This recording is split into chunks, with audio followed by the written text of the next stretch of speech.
Friends and family have said Paula Sladewski was known to light up a room. The 26-year-old model knew it too. She lived a life in the fast lane and turned heads everywhere she went.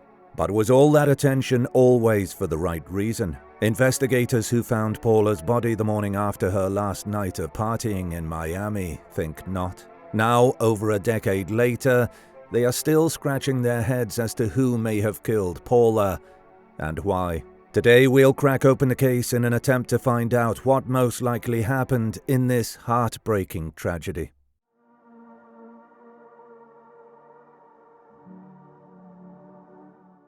For as long as her parents could remember, Paula wanted to live a life of fashion and glamour. As a little girl growing up in Michigan, she'd collect Barbie dolls and dreamed of living the Barbie life.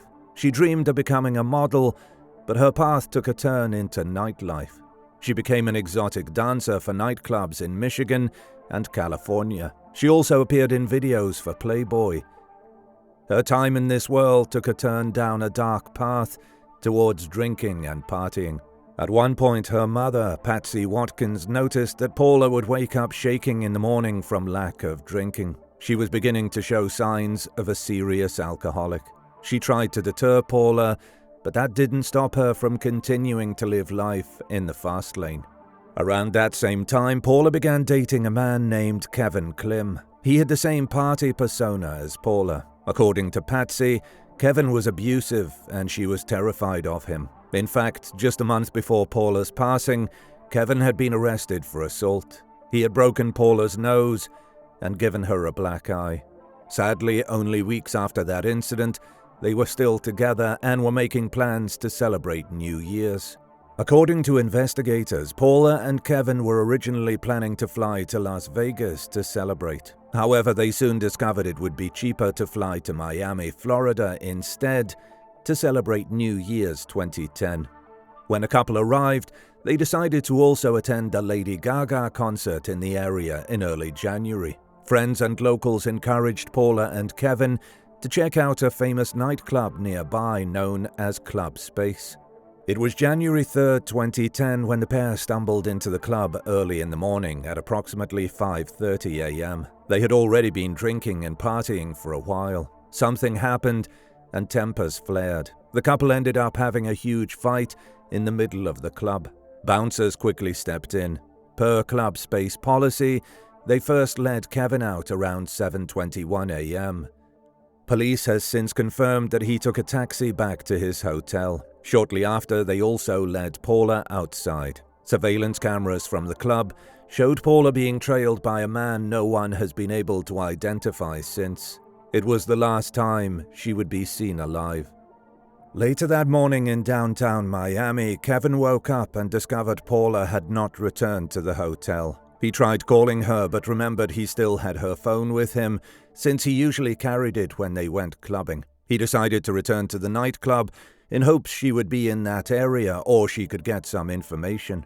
Surveillance footage has shown Kevin going to a gas station and asking the attendant if he recognized her from a photo, but no one seemed to know where she was. Finally, he called the police in hopes of getting more help.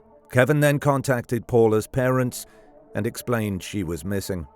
14 hours later, reports came that there was smoke and flames coming from a dumpster on the corner of Northwest 14th Avenue and 130th Street. When firefighters arrived and extinguished the fire, they also tragically discovered Paula's body. Her remains had been charred beyond recognition.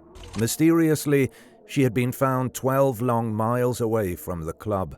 Authorities contacted Paula's parents to let them know what they had discovered. At this point, it was still not confirmed if it was Paula. They requested dental records to see if they could verify a match. After 3 days, the Miami coroner didn't make a match. Paula's family and loved ones were devastated. Paula's parents quickly believed that Kevin was responsible for her murder, considering his history and the couple's tumultuous relationship. Police also zeroed in on him as their primary suspect.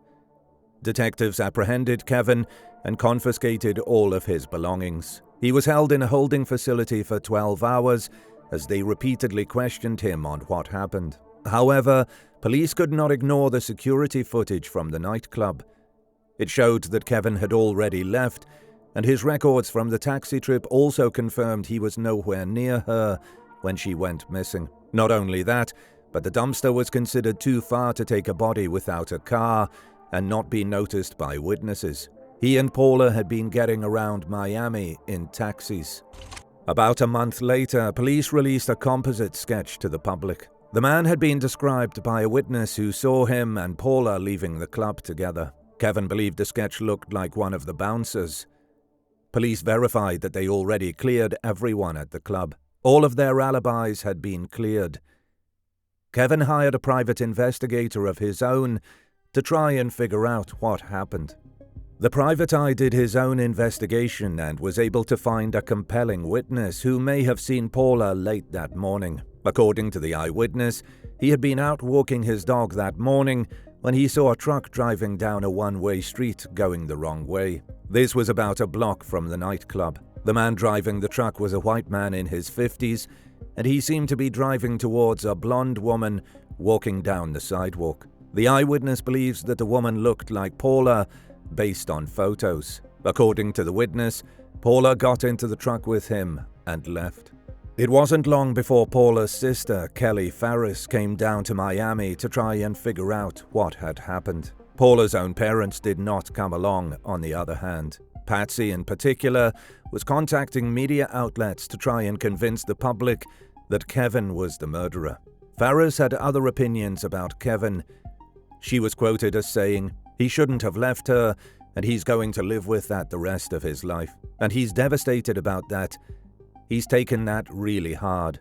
When pressed by reporters if Farris believes Kevin's story, she confirmed that she feels he left alone in the cab and went back to the hotel. Farris and police held a press conference to try and get more information for the case. The more potential witnesses, the better chance they have of finding out who murdered Paula. To this day, Farris has still not found the answers she has searched so long for. Now we'll break down some of the theories presented by authorities and others.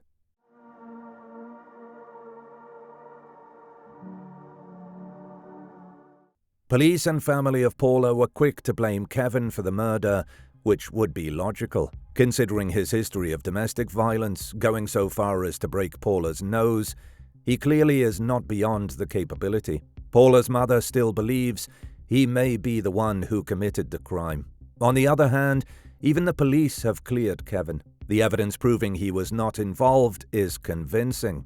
The video footage of him leaving the nightclub separately along with his taxi trip to the hotel seemed to show he was not near Paula when she disappeared. Not only that, but others around the case believe that he has been honest throughout the case. Police reported that Kevin had been putting up flyers and was making an honest attempt to find her. Despite his violent tendencies, they felt overall that he was trying to find her and seemed scared for her during interrogations.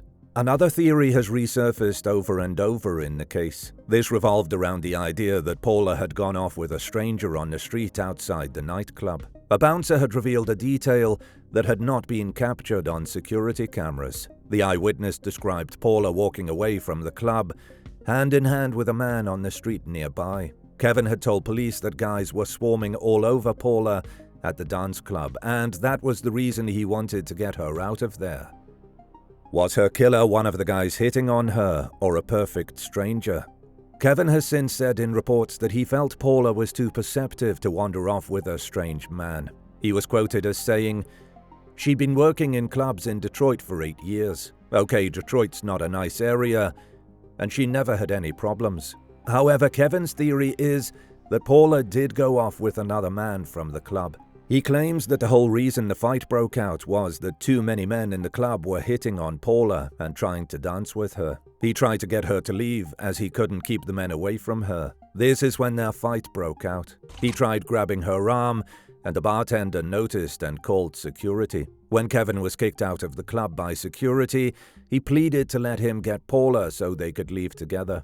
The bouncers claimed they checked with Paula, but she didn't want to leave. Kevin has even gone so far as to spin up a conspiracy theory of his own in which he believes the club may have been trying to make a play at Paula once they knew he was kicked out of the club. Police and the security manager of the club have disputed this theory. The authorities have also completed investigations with all of the bouncers who were at the club that night and believe there was no wrongdoing on their parts. The manager was quoted as saying, "The fact that our staff has to clock in and out with a hand reader system with their fingerprints, the fact that nobody leaves, staff-wise, until 2 or 3 or 4 in the afternoon when we close, it just makes no sense at all." The security manager still holds onto the theory that Paula wandered off with a stranger. Over the years, he has emphasized time and again that the man Paula was with was wearing clothes that would have broken the club's dress code. The bearded stranger they saw was wearing shorts, which would not have been allowed under any circumstances. It was only about 2 weeks after Paula's body was discovered that employees of Club Space believed they saw the same exact man show up at the club. They immediately called the police, who came and questioned the man. However, they ultimately let him go as they didn't believe he was a suspect. Police are still keeping an eye on Kevin as they believe he may be the suspect. However, they are much more interested in the man seen walking away with Paula. To this day, the investigation is still ongoing, and much of Miami still searches for the strange man that Paula walked away with. Of course, we can only speculate what truly happened.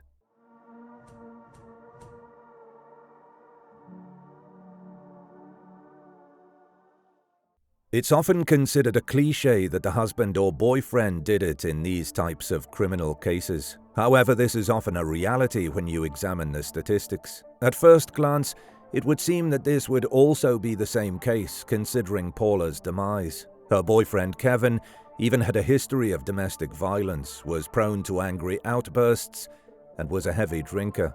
However, if you take a more simplified and obvious look, using all the conclusive clues available, you can see that Paula's boyfriend, Kevin Klim, may not be the murderer after all. This is surprising in a way, but police themselves have moved on from him as their primary suspect.